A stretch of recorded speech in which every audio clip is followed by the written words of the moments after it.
sabi ni Greg Hars, Champ, may mga sabi-sabi na ang MP daw ay ine-exploit o inaabuso ang mga fighters ng MP. Ano daw ang reaksyon mo o ano ang masasabi mo dito? Sa experience ko po dito sa MP Promotion, wala naman po akong napatunayan na inaabuso kami sa mga boxer dito. Sa tingin ko po, parang inalagaan kami ng maayos. Sa part ni Coach Nonoy lang kami hindi ko po alam sa ibang ano. Wala naman po akong wala naman po ako kaming reklamo na inaabuso kami. How about sa pag-aasikaso sa inyo ni Sir Sean? May part ba na inabuso kayo? Kagaya ng... Hindi. Wala. Pagkatapos nga ng laban, pinapunta kami sa sariling room ni Sir Sean. Pinalagaan kami doon, pinakain kami. Mayos. Yun, kino-comfort kami na mayos kasi galing sa pagkatalo Galing sa pagkatalo na wala namang Champ, kung di ako nagkakamali, ito ba yung laban mo na pinakamataas mong purse o meron ka pang laban na may mas mataas na premyo? Ito po yung last. Okay. Ito yung so far sa iyong karera, ang pinakamataas na premyong nakuha mo? Oo. Ito po. Ayan. So, yan. Malinaw po yan mga idol, So, at ito, may mga tanong na dito, Champ, no? Sige, babasahin na natin. Marami akong gustong itanong, pero pagbibigyan natin kasi si Champ, 3:30 may lakad dito So, Neto, hello. Hello po sa inyo. Ayan. So, ayan. Putol-putol daw. Okay na yan. Wala na tayong magagawa. Yun na talaga Sir TUC, shoutout po. Para nag-feedback audio pag nagsasalita si SB. Ayan. Ito, sabi ni Sandigo, Champ. Pakitanong po kay Champ kung saan makakabili ng magandang wheelchair. Ayan. Ito, ako nasasagot dyan, Champ. Ang masasagot ko dyan, ang magandang wheelchair ay nasa kangkungan. Pero it's not all about him ngayon. This interview is all about Rene Marcuarto. Okay? Yan. Sabi ni Hinyaga, ito, Champ, maganda to. Patulan natin konti. Although nagkakabiru-biruan na tayo dito nila, Coach Nonoy. Champ, ano masasabi mo? Natalo ka daw dahil kay SB. Malas daw. Bakit si Champ Doniñete, sabi-sabi walang picture sa'yo. Meron pala. Diba? Huwag kayong maniwala dyan. Huwag kayong maniwala sa malas. Yung malas, wala na talagang magagawa. Yun yung tunay na malas. Mga thinking ng mga wala sa boxing. Kaya pagbigyan na natin. alam ko naman yan po. Hindi na, wag natin masyadong patulan yung mga ganyan. Hindi ko naman yan masyadong dinidibdib yung mga yung mga basher kasi wala akong panahon sa mga ganyan. Ayan. Sige, salamat siya. Alam nyo, in fairness kay Champ Cuarto, itong tao na to, napaka-focus nito. Hindi yan nag-entertain ng any distraction. Nakikita ko sa'yo, Champ, in fairness sa'yo, may goal ka talaga tunnel vision ka Talagang kung ano yung goal mo, doon ka lang nakatingin. And that's very important, Champ Cuarto. Ito, sabi ni The Underground Culture ni Sir Zion, Paps, baka natanong na ito, may pinirbahan bang contract? Ito, mahalaga to Champ. May pinirbahan bang contract sa MP para sa kalinawan ng mga nangiintriga? May pinirmahan ka bang kontrata sa laban mo kay Valladares? Siyempre naman po, hindi naman po kami lalaban doon kung walang yung kontrata. Tsaka baka nagtanong kayo na all about sa premyo natin. Yun yung pinirmahan kung nakalagay yung amount doon sa kontrata, yun yung mismo natanggap ko. Pag ako mismo yung tumanggap, binigay sa akin ni Sir Sean yung pera. Tsaka manager ko nga si Coach Nonoy, hindi nga tumanggap. Ako yung pinahawak niya, ako yung pagpunta dito sa Pilipinas, sakay-sakay sa aeroplano, ako yung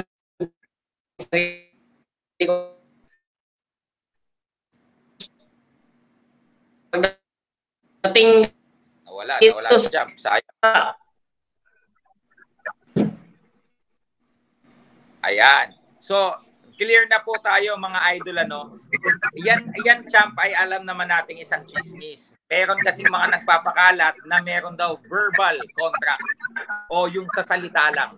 Hindi po yun magiging totoo kahit kailan.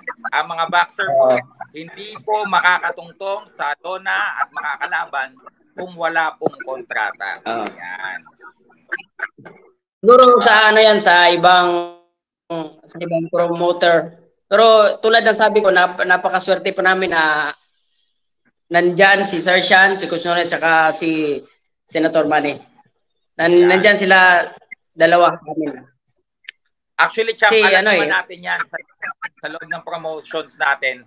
Pero may mga ilang tao yes, lang na mga naninira. So, we have to talk about it just to be clear sa tao. yes. Ayan. Sabi ni Ichiban, Champ, binibigyan ka ba, Champ, ng listahan ng breakdown ng mga nagastos at nabawas sa kita? Ako ang sasagot dito, Ichiban. Kasi si Champ naman, yung training camp nila kay Coach Nonoy ginawa. Hindi naman siya lumipad sa Mexico ng ilang buwan at doon ginawa yung training camp. Sila lumipad na lang, fight week na. Tama ba, Champ? Tsaka ano, pagdating sa gastos naman, pinapaalam ni Coach Nonoy sa akin yung mga listahan, mga ganon. Si Sir Sean, yung mga ano niya, ganon. Wala, transparent kami lahat ito. Alam nila, alam ko din. Yun yung pagdala nila sa amin. Maganda po yun. Yes, para sa kaalaman ng lahat, Champ, kasi tinatanong nila kung may transparency o liquidation. Yes po, kasi nagpaluwal din ang manager ni Champ Cuarto, yung asawa ni Coach Nonoy Neri na si Ma'am Vanessa. Siya muna ang nag-book ng hotel dito nung nagpa-process kami ng visa. Siya muna ang nag-process ng flights, nag-book ng flights. Anong sabi ni Sir Sean doon, bro? Reimburse, di ba? Reimbursement sa promoter. Oh. So, yun po, malinaw na yan po, lahat ay actually isa pong katang isip lamang. Yan. Alam mo, Champ, ayoko naman itong close kung wala kang pahintulot. Pero sabi ni Netoy, magkano natanggap mong premyo? Pwede mong sagutin, pwedeng hindi, kasi may mga lamok na mag-iiyakan. Malaki po yung premyo ko. Wag na lang po nating, malaki yung natanggap kong premyo. Nasa hatian kami ng maayos, walang nakawa na sinasagawa. Malaki yung natanggap ko, malaki talaga. Hindi natin sabihin yung yung price, yung exact price talaga. Basta ang gross, Champ, aabot din ng ₱1,000,000. Ang gross, yung kabuuan. Ay, hindi, sobra milyon po. Opo, yan. So, yan na po, Yan po. DIY, siguro si Champ Cuarto kasi medyo pribadong tao ito eh. Ayaw niyang i-detalye eh. Okay. Ayan. Baka ma-hold up. Sabi ni The Underground Culture Champ, sa tingin mo ba rin agabyado ka sa premyo na nabigay sa'yo? Kasi maraming dinadaanan yan bago napunta sa'yo. Honest opinion. Sa tingin mo ba agabyado ka daw? Sabi ni sa tingin ko naman po, hindi po ako agabyado kasi nagbabase po kami sa GAB contract. Kung ano yung pinipirmahan ko, yun po yung hatian namin ni Coach Nonoy. Walang ano. At saka si Sir Sean yung nagbigay sa akin ng premyo. Yung sa contract na pinirmahan ko, yung amount dun, yun yung natanggap ko mismo. Walang bawas. Ayan. So maliwanag po yan this statement, Sir Sion, the Underground Culture, will support my initial statement na ang kontrata po nila, may copy, ang local po, ang GAB, may kopya po yan. So alam po nila ang magiging hatian ng boksingero at manager, transparent po yan. Di ba, Champ? May kopya ang GAB sa kontrata. Yan. So, Boyet, hello po. Sabi ni FBM Farm, Idol SB, isa lang naman nagsasabi yun. Hindi ko na babasahin to, Champ. Irrelevant naman yan. Pero salamat sa tanong FBM, Champ. Pero we are not talking about him kasi. Boss Alan K, ikaw din. I don't want to entertain negativity. Si Champ Cuarto kasi very positive ang outlook nito sa buhay. Kasi di ba sabi mo nga sa akin, Champ, you need to win that fight because you are doing that for your family. Para sa pamilya mo. Ngayon, sige, dito tayo sa future, Champ Cuarto. Ngayon, nasabi ni Sir Sean, most probably dito sa Pilipinas gagawin. Ano ang aasahan namin sa'yo? Yung rematch nyo, immediate rematch. Siyempre, mas agresibo ako doon. Yung may konti naman ako mga pagkakamali doon sa laban.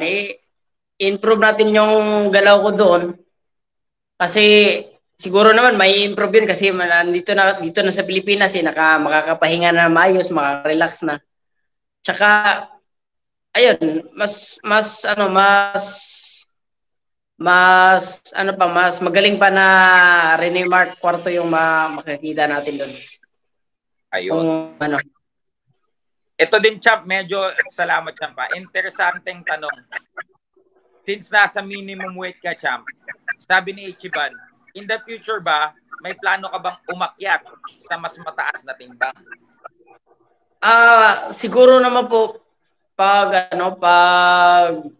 nakukuha ko na yung gusto ko dito sa minimum weight, pwede rin naman ako aakyat. Depende pa ako kay Coach Nonoy kung anong advice niya sa akin. Pero sa tingin mo, Champ, no, sa tingin mo lang, hanggang anong division ang kaya mong akyatin? Sa iyong palagay lang. Hanggang 112. 112. So flyweight, Flyweight. Yan. Okay. So ito po. Yan. Sabi ni John M, go lang, Champ. Bawi ka sa susunod. Mag-entertain na po kami ng mga last questions kasi 3:30 may lalakarin si Champ Quarto. So last questions na tayo mga sir, mga ma'am.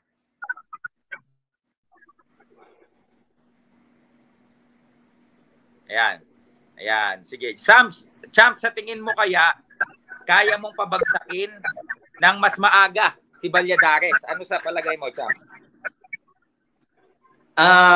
Hindi naman tayo nangangako na pero siguro yung dating interview sa akin, pagtatamaan siya, may kakalagyan talaga siya. Yun yung nakita sa laban na round 8. Kaso hindi lang binangan. Tingin ko naman pag mag-rematch kami, ganun din. Pag makatama tayo ng solido, talagang babagsak siya. Kasi matinding paghahanda yung dyan namin. Kung sakaling mapagbigyan ng pangalawang chance mag-rematch. Ayan. Salamat, Champ Quarto. Shoutout kay Pogi for Life, At ito, Champ, since in the works na itong petition ni Sir Sean for an immediate rematch, kung sakaling i-order na ito ng IBF anytime soon, may target na ba kayo ni Coach Nonoy kung kailan magsisimula ang training camp ninyo or tuloy-tuloy kayo walang ito? Sa ngayon nagsisimula na po ako warm up na po ako ng 2 weeks pa lang nag-warm up na po ako ng ensayo ka na agad. Ganun po tayo wala tayong ibang pinagkakabalahan dito lang. Training lang, boxing lang talaga yung umiikot sa mundo namin dito. Boxing lang talaga.